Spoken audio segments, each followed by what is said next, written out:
নমস্কার বন্ধুরা, অপর্ণার রান্নাঘরের আরও একটি পর্বে আপনাদের সবাইকে স্বাগত। কেমন আছেন বন্ধুরা? আশা করি ভালো আছেন। আর চলে এসেছি চিড়ের কাটলেটের রেসিপি নিয়ে। গরম গরমে চিড়ের কাটলেট কিন্তু অত্যন্ত সুন্দর খেতে হয়।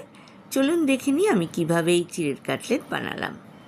ছোটো কাপের 1 কাপ চিড়ে প্রথমে ভিজিয়ে রেখেছিলাম, তারপর ভালো করে ধুয়ে জল ঝরিয়ে একটা বড় প্লেটে নিয়ে নিয়েছি। আর একটা মিডিয়াম সাইজের আলু সেদ্ধ করে নিয়ে খোসা ছাড়িয়ে ম্যাশ করে নিয়ে প্লেটের মধ্যে নিয়ে নিয়েছি।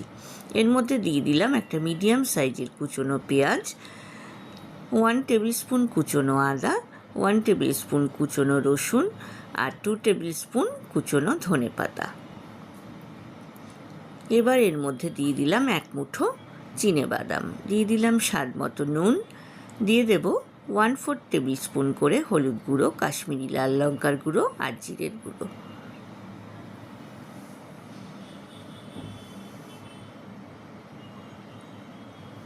এইবার হাত দিয়ে ভালো করে সব কিছু চিড়ে আর আলুর সাথে মিক্স করে নেব।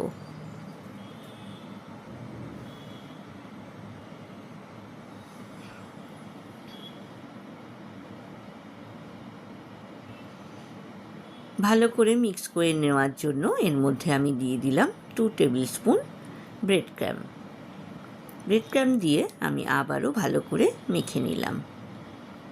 এইবার 2 হাতের তালুতে তেল মাখিয়ে কাটলেটগুলো করে নেব। একটা বড় বাটিতে 4 টেবিল স্পুন ময়দা নিয়ে নিয়েছি, আর একটা বাটিতে নিয়ে নিয়েছি ব্রেড ক্রাম্বস।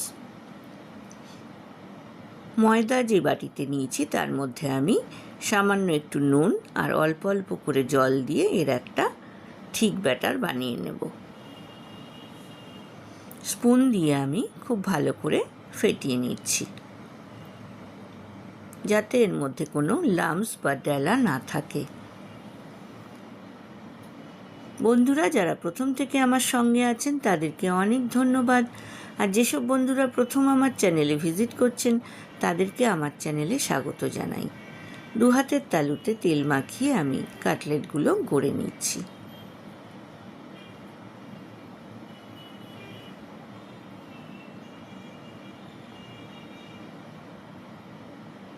অত্যন্ত সুস্বাদু এই গরম গরম চিড়ের কাটলেট।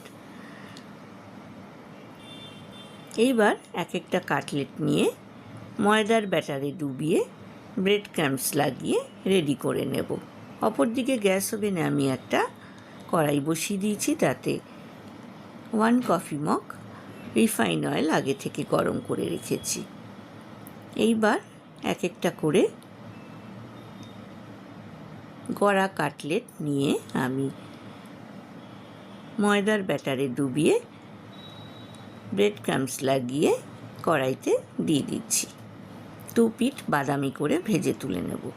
ফ্লেমটা কিন্তু আমি লো টু মিডিয়াম রাখবো, কারণ মিডিয়াম টু হাইতে রাখলে কিন্তু 2 পিঠ বাদামি হয়ে যাবে, কিন্তু ভেতরটা কাঁচা থেকে যাবে।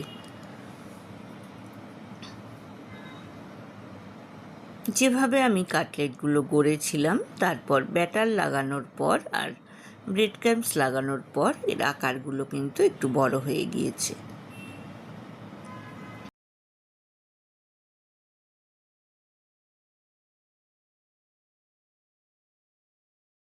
ফার্স্ট রাউন্ড আমি ভেজে তুলে নিলাম। এইবার সেকেন্ড রাউন্ড আমি গড়া কাটলেট থেকে নিয়ে ময়দার ব্যাটারে ডুবিয়ে ব্রেড ক্রাম্বস লাগিয়ে কড়াইতে দিয়ে দিচ্ছি।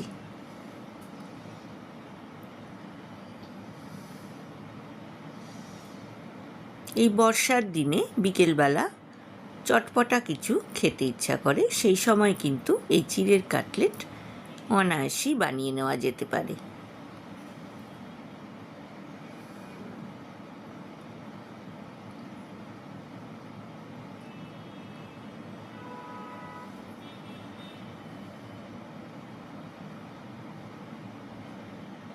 এইভাবে সব গড়া কাটলেটগুলো আমি ময়দার ব্যাটারে ডুবিয়ে ব্রেড ক্রাম্বস লাগিয়ে কড়াইয়ের মধ্যে দিয়ে দিচ্ছি। সেকেন্ড রাউন্ডও আমার ভাজা হয়ে গিয়েছে। আমি তুলে একটা টিস্যু পেপারের মধ্যে রেখে দিচ্ছি যাতে অতিরিক্ত তেলটা ঝরে যায়। আশা করি আজকের রেসিপিটা আপনাদের ভালো লেগেছে। ভালো লাগলে লাইক, কমেন্ট, শেয়ার করতে কিন্তু ভুলবেন না। পাশে থাকা বেল আইকনটা প্রেস করবেন, তাহলে আমার নতুন নতুন রান্নার নোটিফিকেশান বা আপডেট কিন্তু আপনার কাছেই প্রথম পৌঁছবে। আজ এ পর্যন্তই বন্ধুরা, দেখা হবে আবার নতুন রেসিপি নিয়ে। ভালো থাকবেন, সুস্থ থাকবেন, ধন্যবাদ।